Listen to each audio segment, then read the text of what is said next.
Welcome to social. Pathan एक proper mass action film है, but a lot of you might not realise कि film में कितने सारे हिडन रेफरेंसेस हैं। लिटरली अगर मैं गिनने जाऊँ तो फिल्म के सभी इंपॉर्टेंट सीन्स में किसी न किसी पुरानी फिल्म को एक रेफरेंस है और कई सीन्स में हिडन मीनिंग्स हैं।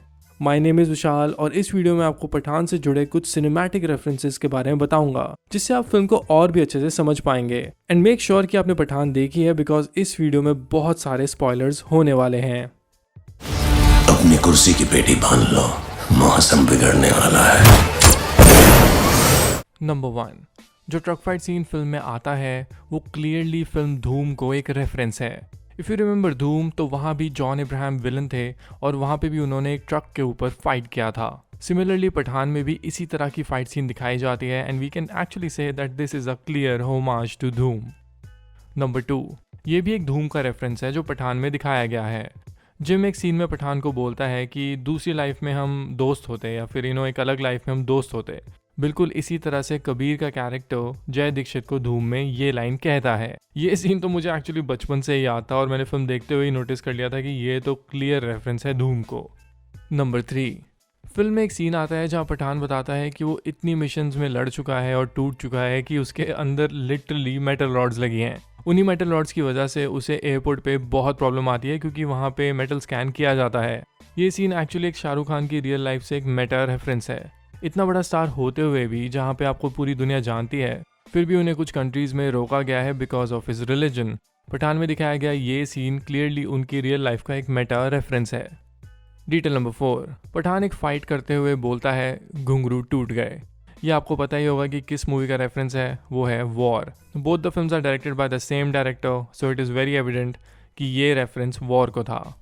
डिटेल नंबर 5, फिल्म के विलन जिम की जो स्टोरी है वो मैं हूं ना के विलन राघवन से बहुत सिमिलर है।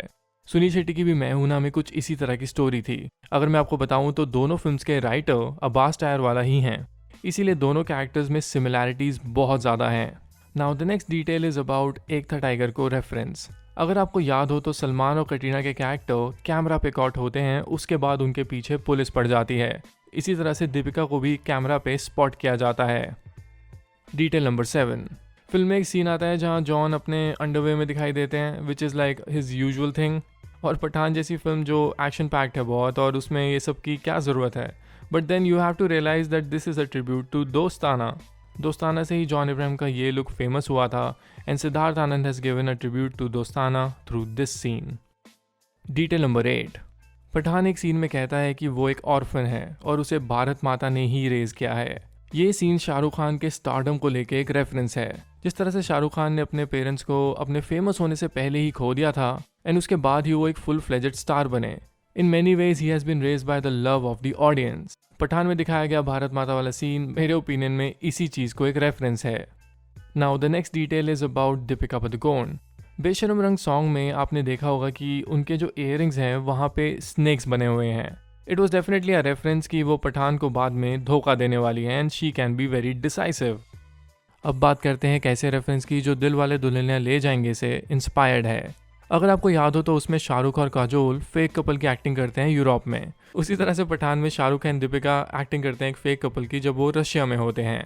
सो क्लियरली यहाँ पे शाहरुख खान की फिल्म DDLJ को एक रेफरेंस दिया गया है। इसके बाद मैं बात करता हूँ एक बैंग बैंग मूवी के रेफरेंस को लेके। उसमें आपने देखा होगा कि कटरीना कैफ एक सीन में जावेद जाफरी को सेड्यूस करती हैं फिंगरप्रिंट्स लेने के लिए। बिल्कुल इसी तरह से दीपिका पादुकोण भी पठान में एक आदमी को सेड्यूस करती हैं जिससे वो फिंगरप्रिंट्स ले लेती हैं। जो अगला मूवी रेफरेंस है वो है डर मूवी से। आपने पठान देखते हुए डेफिनेटली नोटिस किया होगा कि शाहरुख खान एक फिल्म में कहते हैं तू है मेरी Kiran, something like this, and you all know कि ये रेफरेंस डर मूवी से लिया गया है। Now the next detail is about Tiger. जब ट्रेन सीन में टाइगर की एंट्री होती है तो वो पठान को कहता है कि बहुत आराम कर लिया, अब थोड़ा काम कर ले भाई।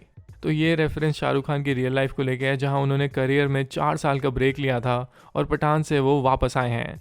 सो in a way tiger was referencing Shahrukh Khan's break from films. इसके अलावा इसी सीन में एक और खतरनाक सा ट्रिब्यूट है फिल्म शोले को। जो ट्रेन फाइट सीन पूरा शूट किया गया पठान में, उसी तरह से शोले में भी एक आइकॉनिक ट्रेन फाइट सीन है। आई एम वेरी श्योर कि सिद्धार्थ आनंद ने शोले को ही इस सीन से रेफरेंस दिया है। अब मैं आपको बताता हूँ एक बहुत ही माइन्यूट सी डिटेल जो शायद आपने नोटिस भी ना की हो, बट उसका रेफरेंस बहुत ही ह्यूमरस है। फिल्म में आपने देखा होगा कि एक इंडियन एजेंट और एक पाकिस्तानी एजेंट साथ में काम करते हैं और उनकी एक लव स्टोरी शुरू हो जाती है।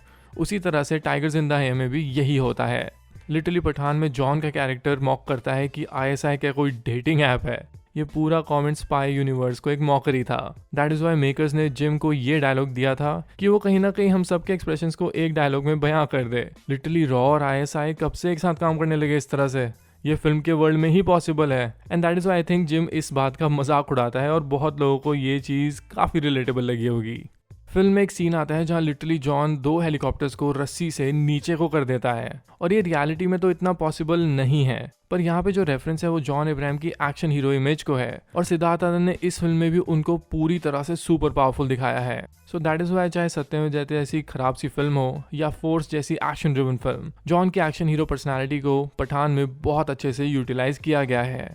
इसके बाद जो हिडन रेफरेंस है वो है ऋतिक और जॉन को लेके। आपने पठान में देखा होगा कि हमें पता लगता है कि जिम और कबीर एक टाइम पे एक साथ मिशंस किया करते थे और वो उनके बेस्ट एजेंट्स थे। सिमिलरली अगर आप धूम फ्रेंचाइज में वापस जाओ तो ये दोनों ही विलन रह चुके हैं धूम के, और धूम में भी दोनों का स्टाइल बहुत ही यूनिक था और उनको कोई भी पकड़ नहीं पाया था eventually. So in a way it's not a clear reference but it's a good detail to notice.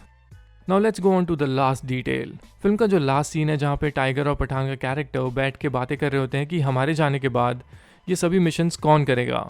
Shahrukh Khan कहता है नहीं यार उससे तो नहीं होगा। फिर टाइगर कहता है कि नहीं वो भी थोड़ा उसमें एटीट्यूड है। तो तो मेरे ओपिनियन में एक बहुत ही मेटा रेफरेंस है आजकल के स्टारडम को लेके। शाहरुख और सलमान इवेंचुअली आखिरी स्टार्स हैं उस तरह के। बाकी जो नए एक्टर्स आए हैं उनका स्टारडम इतना बड़ा नहीं हुआ है जितना सलमान और शाहरुख का है। So in a way they are referencing their own film careers कि उनकी जगह इसके बाद कोई भी नहीं ले सकता। ऑलराइट, ये तो थे मेरे hidden details from the film. मेरे पास एक्चुअली और भी 20 डिटेल्स हैं जिसके बारे में बात करना चाहता हूँ, पर मेरे पास वो फुटेज अवेलेबल नहीं है because Pathan has not release on OTT। So जब मूवी आएगी तो मैं इसके बारे में और वीडियोस बनाऊंगा। So let me know in the comments कि आपको ये वीडियो कैसी लगी, और अगर आपने भी कोई डिटेल्स नोटिस की हो तो मुझे कमेंट्स में ज़रूर बताना।